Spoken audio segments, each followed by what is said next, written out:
So originally this was just going to be a one-part video. I was just going to go through some speed editing, show you how I installed the stovepipe, put in the wood stove, I have a fire, we're done. But this wood stove is actually pretty interesting. This is an Avalon Arbor, and the flow paths on this kind of got me excited. I ended up taking it all apart to verify my flow paths.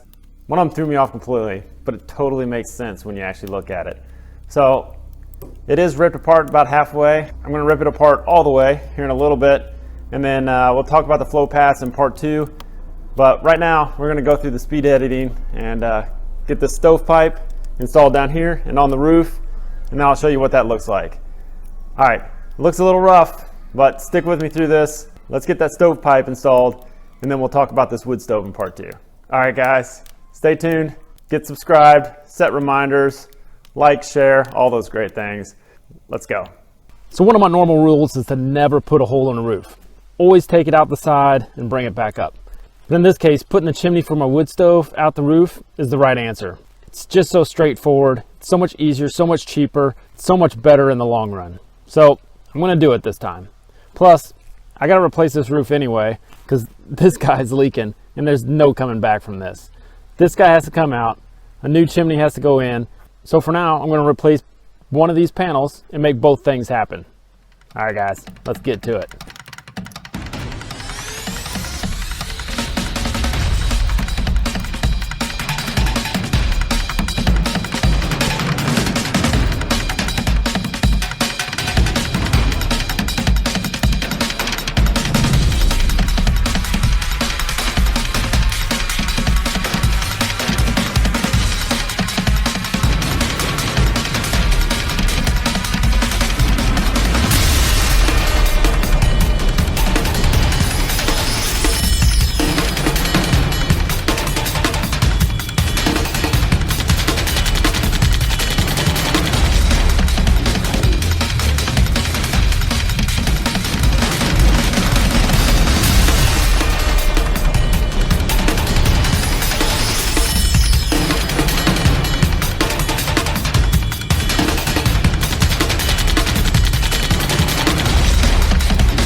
All right, so you may wonder what's going on here, right? This is not exactly the perfect looking roof, but I wanted to solve two problems. You can see where that butyl caulk was just covering this thing where I tried to stop the leak in two places.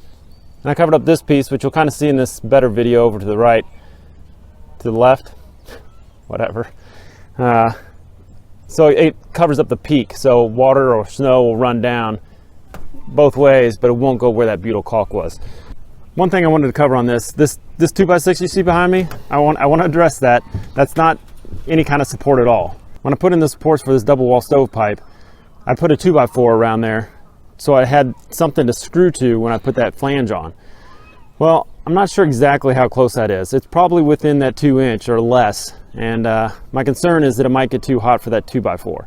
I don't think it will, but I put that 2x6 on there touching the stovepipe, and if I see any indication of charring whatsoever, then I'll know I need to rip that apart and do something about it. This is kind of just a check for me, just to make me feel better. Could I still burn down this shop? Yeah, possibly. Hopefully not. I don't think it will, but I'm not going to do anything unless that 2x6 starts to get charred or it's time to replace the roof.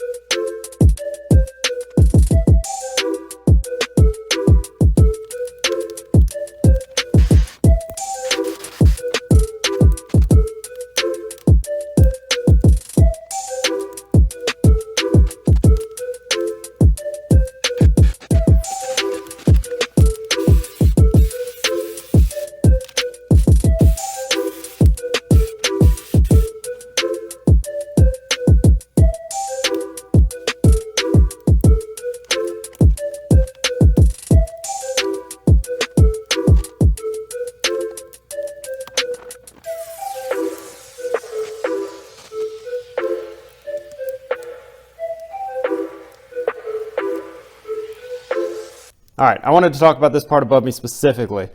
So you might see in the speed through video, it's super fast. I didn't want to spend a whole lot of time on this because it just changes so drastically.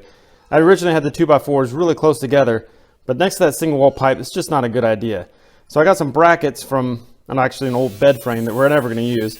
I cut those off, dangle brackets, and I basically used them as support under that plate that it's almost a 1/4 inch thick. Like that is the thing to support this pipe from. So those brackets go underneath that, which are held up by the 2x4s, which are spaced out away from the single wall pipe. I think this is the winning solution. It's at least what I'm going with. And this hole over here, don't worry about that little guy. That's the old hole. I'm going to cover that up, insulate it, and then go from there.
Well guys, stovepipe's done. Got it on the roof and down here.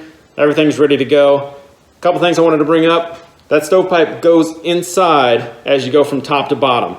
Don't do it the other way around or you'll get creosote streaking down your pipes from the outside. Also, this is an expandable joint. I didn't do any crazy math to make sure that I got that stovepipe the right length. This thing expands, it slides in the pipe basically, slides in and out, and gives you about 6 inches to 24 inches in this case. So I could put it in there and just wherever it ended up, that's what I had. Saves you a lot of trouble, a lot of math, and that's what I did, because that's what I like. All right guys, don't forget to share, like, and subscribe, and come back to see how this wood stove goes.